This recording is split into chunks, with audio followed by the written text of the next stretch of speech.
So, good afternoon, sir. Good afternoon, everyone. This is my report for income taxation.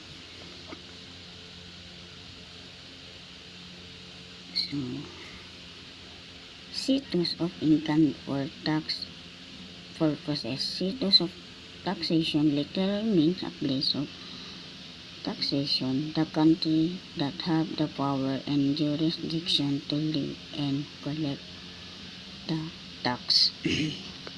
So, status of income for tax purposes, which refer to the place where income is considered earning from tax purposes. This is important because it determines which income is taxable in the Philippines or not. So, next. The following generalization may guide the taxpayer. So, yes. For income such as insurance, status of place of income depends on rent, location of property rented. So, example lang is Anna owns an apartment in Davao and rents it out.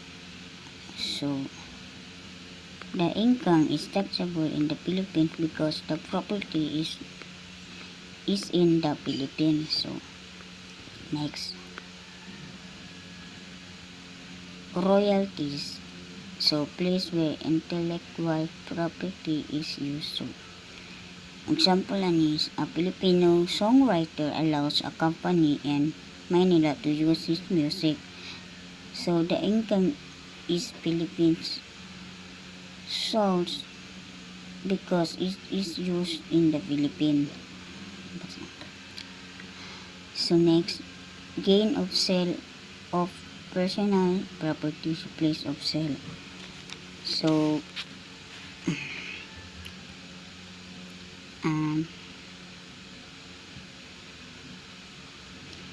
example is a laptop is sold in Cebu. The income is taxable in the Philippines because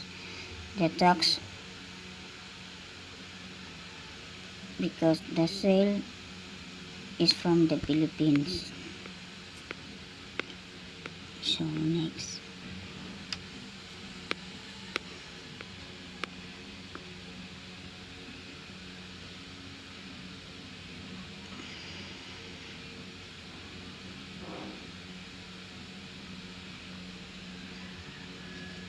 Thank you.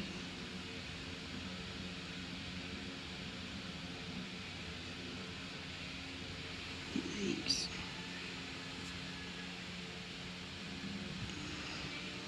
So, in case of merchandising, so place of sale. So, example is a business buy goods from China but sell them in Manila. The income is taxable in the Philippines because the sale is in Manila. So, compensation for service. So, place of performance. So, kani example is a worker perform his job in Japan. The income is not Philippines income because the work is done abroad. So, next, interest. So, resident of debtor. So, example is a person in the Philippines borrows money and pay interest. The interest is taxable in the Philippines. So, next. Mining income, location of mining. So, mining income, example is mining operation in Mindanao. Its income is taxable in the Philippines. So, farming income location of farm. So, example is a rice farm in the Luzon income is taxable in the Philippines.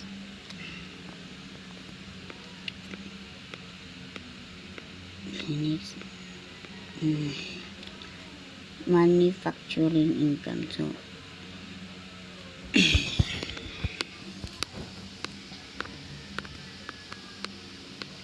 manufacturing. So, if produced and sold in whole within the Philippines. So, considering as income within the Philippines. So, example is juice made and sold in Manila. So, fully taxable in Philippines. So, next,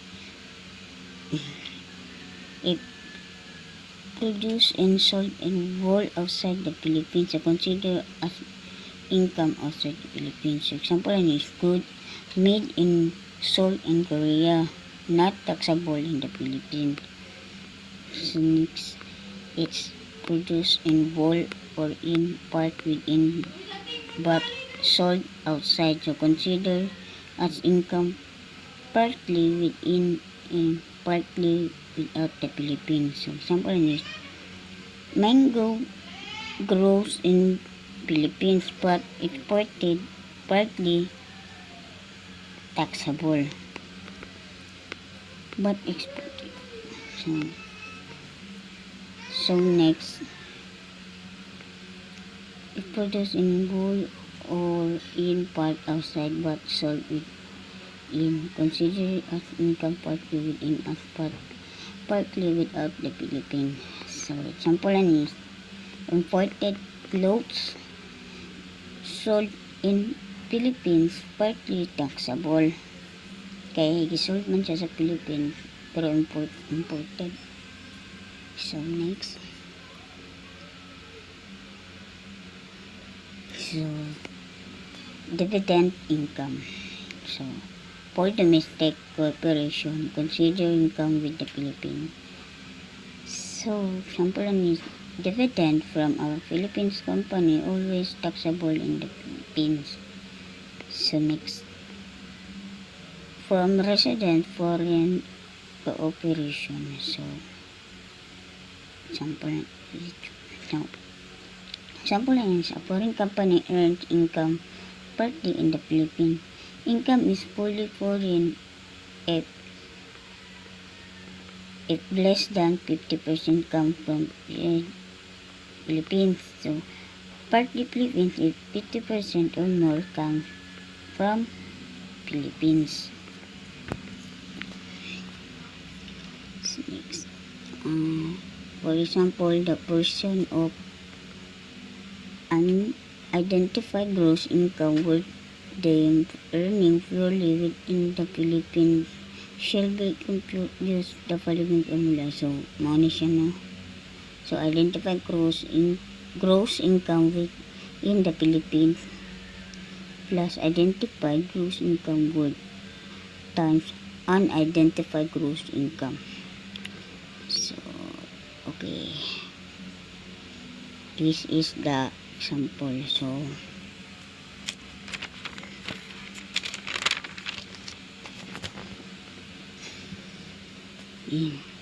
okay, example. So, Mr. Sam P.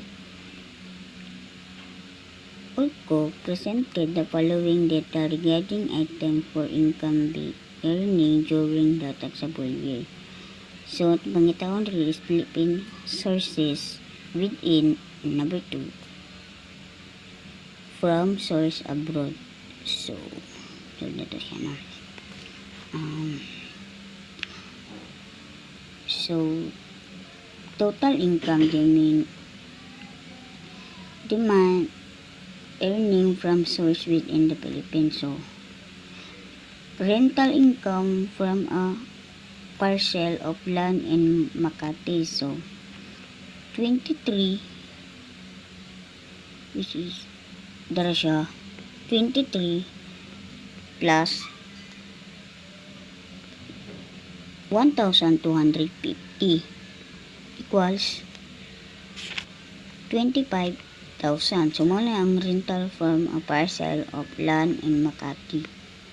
So, next is interest income earned on notes receivable, which is 25,000.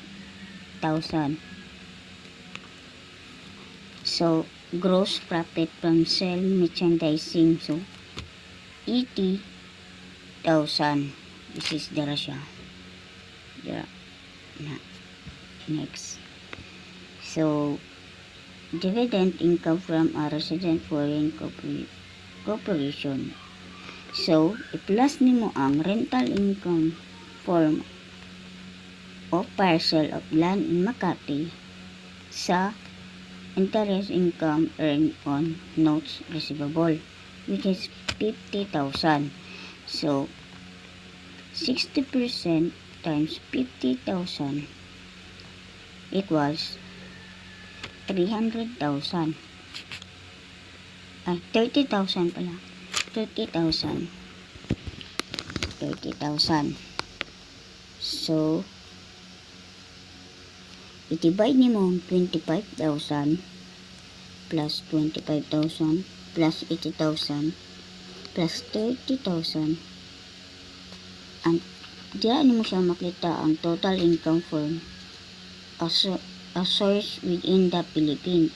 So, i-divide nimo ito tanan. So, makita nimo ang 160,000 pesos. So, proceed na ta sa form source abroad. So, rental income from an apartment and unit located in the US, which is 12,000. So, royalties from books publisher in the US is 10,000. So, interest income earned on notes receivable from a debtor resident in Toronto, Canada, which is 15,000. So, gross profit from sale merchandising business in Japan, which is 75,000. So, dividend income from resident foreign corporation. So, 40% times 50 equals 20,000. So, i-divide i-plus nimo tanan 12,000 plus 10,000 plus 15,000 plus 75,000 plus 25,000 plus 20,000. Makita nimo ang total income from source abroad. Source abroad is yan total is 157,000. So, next.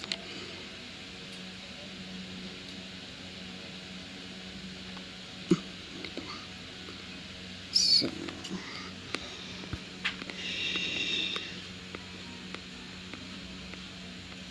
Miss Isa Pauline presented the following information relevant to the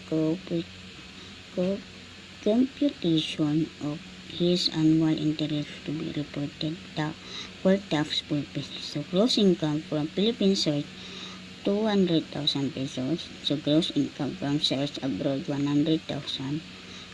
Unidentified gross income, 150,000. So, based on the following, give our computation the amount of income domain evening within the Philippines. So, 200,000 plus 100,000. I-plus naman 200,000 plus 100,000. So, equals 300,000. So, 200,000 plus 300. 200,000 divide 300 equals 2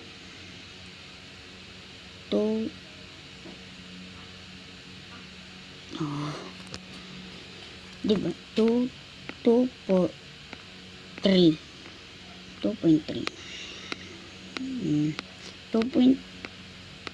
times 150,000 equals 100,000.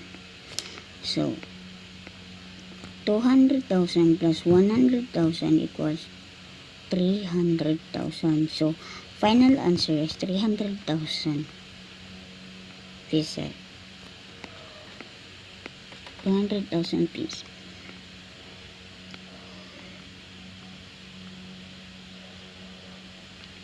So we can now enumerate the different categories of individual income and the applicable tax whether based on final on each of them in the following table. So category of income and applicable tax in general. So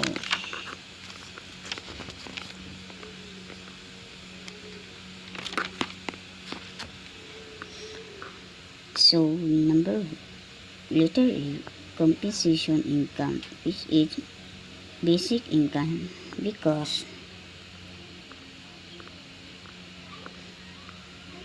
this refers to the income earned by employees from their employers, such as salary and wage, business and allowances.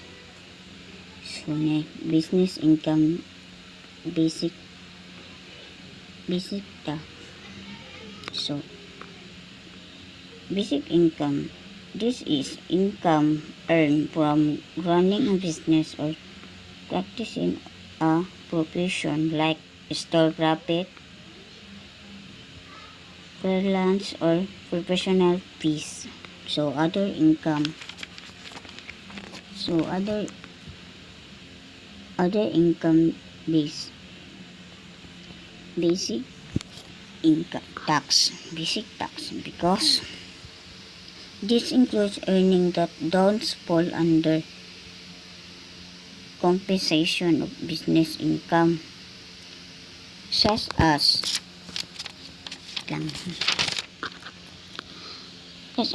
prize and awards, certain miscellaneous earnings. So next, passive income. So final tax. So passive income is earned without active involvement, such as interest from banks, deposit, dividend from corporation, and royalties. So next, capital gain. So capital gain tax. So this refers to income from selling capital asset like real property, land, building, share of stock. So next, important of knowing the basis of taxability of individual taxpayer. So the preceding discussion on citizenship, resident, and status of place of income are important because the computation of tax to be paid by each individual taxpayer are based on these respective tables income with different depending of source basis of taxation as previously mentioned. So understanding the basis of individual taxpayer is very important. Because it determines how a person's income is taxed. The basic usually refers to whether a taxpayer is a resident, citizen, non-resident, resident aliens, or non-resident aliens, and this affects what income is taxable. So that's it. Thank you.